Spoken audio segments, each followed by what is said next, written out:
వైపే చూడు, రెండో వైపు చూడాలనుకోకు. మా వైపు అడిగేస్తే 10 అడుగులు ముందుకేస్తాం. తట్టుకోలేవు, మాడిపోతా.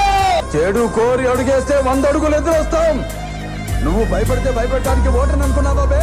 పడితే నాకు ఎమోషన్స్ ఉండవు, ఫీలింగ్స్ ఉండవు, క్యాల్కులేషన్స్ ఉండవు, మ్యానిపులేషన్స్ ఉండవు.